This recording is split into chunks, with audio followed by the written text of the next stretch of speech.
Hello, children. Today, we're going to read a story in this treasury of fairy tales. We're going to read the story of Snow White.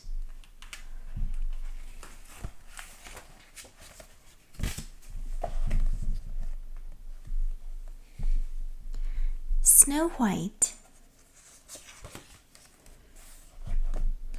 Once, there was a lovely young princess whose skin was so pale that she was called Snow White. Her life would have been wonderful, but her wicked and vain stepmother, the queen, treated her cruelly. Daily, the queen would look into her magic mirror and ask who the loveliest person or the loveliest woman in the kingdom was. The mirror answered faithfully, "You may be cruel, you may be mean, but you are also the fairest, my queen." The years passed and Snow White grew up. One day, the mirror gave quite a different response. "You are indeed cruel, you are indeed mean, and Snow White is now the fairest, my queen." The vain queen flew into a jealous rage and banished Snow White to the forest.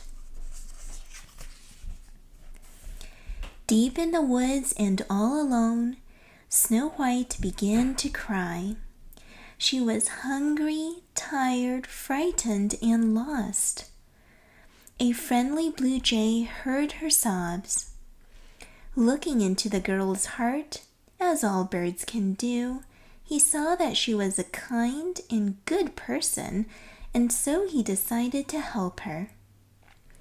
The jay fluttered softly around her head, then led her to a small cottage tucked away into the side of a mountain. Looking in the hut's window, Snow White saw a table set for 7, but the knives, forks, plates, cups, and napkins were all exceedingly tiny. She was so hungry that she went in uninvited and helped herself to a little something from each plate.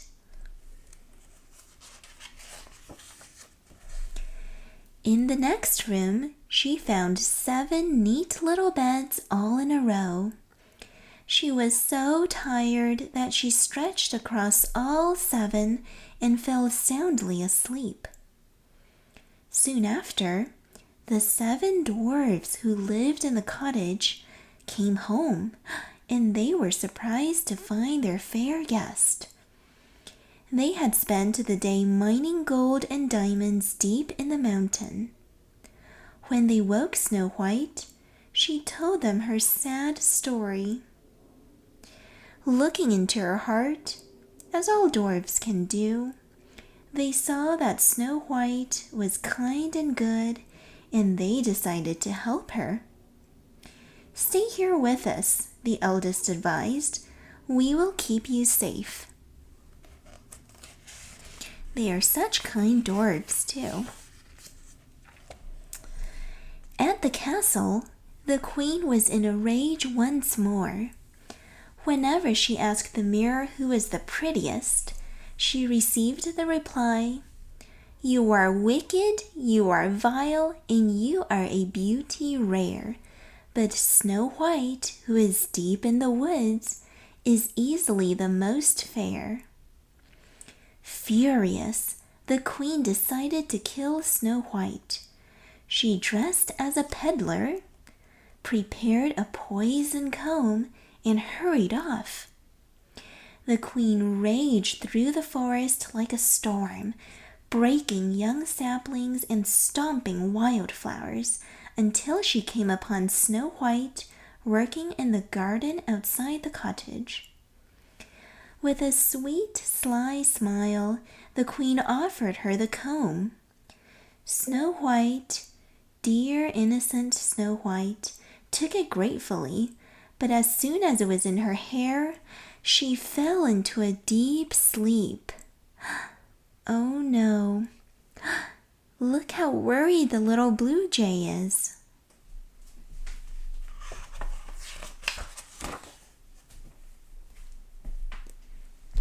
When the dwarfs returned from their day's work, they rushed to Snow White's side.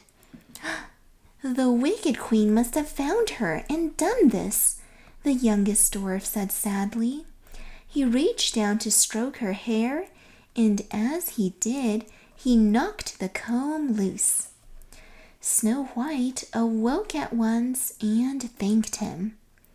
She broke the poison comb into many small pieces. When the queen returned home, she quickly asked the mirror who was the fairest. To her dismay, the mirror said, "Despite your truly evil plan, Snow White is still the fairest in the land." The fierce queen shook with anger.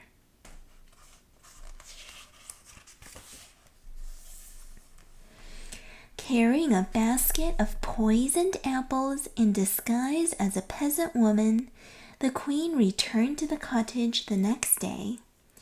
Snow White was again working in the garden, and the jealous queen offered her one of the apples. "Why, thank you," said Snow White. "I am quite hungry, and the fruit does look delicious." She raised the apple to her lips and took a small bite. Immediately she fell to the ground, and the queen hurried away, laughing wickedly. Now that she was sure that Snow White was dead, the evil queen rushed back to the castle. She stood before her magic mirror and once again said, "Mirror, mirror on the wall, now who is the fairest one of all?" The mirror replied, "Gone is the beauty of Snow White, and you are the fairest in my sight." There seemed a hint of sadness in the mirror's voice as it spoke those fateful words. The queen, however, did not notice. The mirror had told her exactly what she wanted to hear, and so, far from showing any sadness, the queen laughed triumphantly at her good fortune.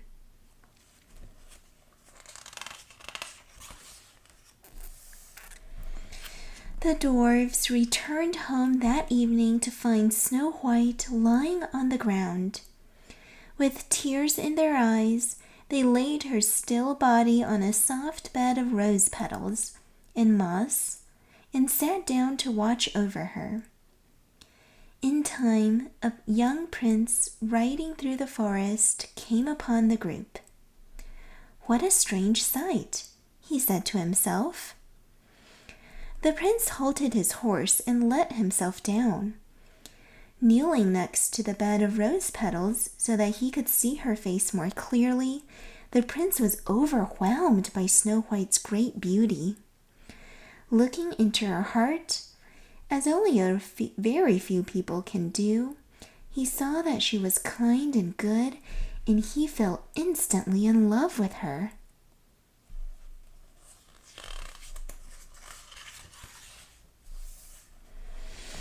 As the dwarfs looked on, the prince raised Snow White's head, for he longed to be closer to her. He gazed lovingly on her face and stroked her cheek. As he did so, he jostled her, and the piece of apple fell from her mouth, causing Snow White to awaken. First, she looked into the prince's eyes and saw that he loved her. Then she looked into the prince's heart, as the dwarfs have taught her to do, and Snow White could see that he was not only a loving man, but a kind and good one. She felt love and gratitude stir in her heart, for the prince had saved her from a cruel fate, waking her as if from the dead. Everyone is absolutely joyous. Look at the dwarfs celebrating, and even the blue jay is so happy that Snow White is back. The prince was astonished. It was several minutes before he could even speak. But when he finally found his tongue, he came quickly to the point. I do not know your name, maiden, but will you marry me even so? He begged. My name is Snow White, replied the girl, looking first at the prince, then at the dwarfs gathered around her. All of them nodded vigorously, as if urging her to say yes. They had looked into the hearts of the prince and Snow White and saw that the two were meant for each other. And I will gladly marry you, Snow White added with a warm smile. The two set a wedding date a few days later. Unable to contain themselves, the dwarfs danced and they rejoiced. Alas, there was a little happiness at the palace, for a few days later, when the queen asked her mirror, Alas, there was little happiness at the palace, for a few days later, when the queen asked her mirror, who was now the fairest in the land, the silvery image intoned, O queen, you are a beauty rare, but the bride, Snow White, will always be more fair.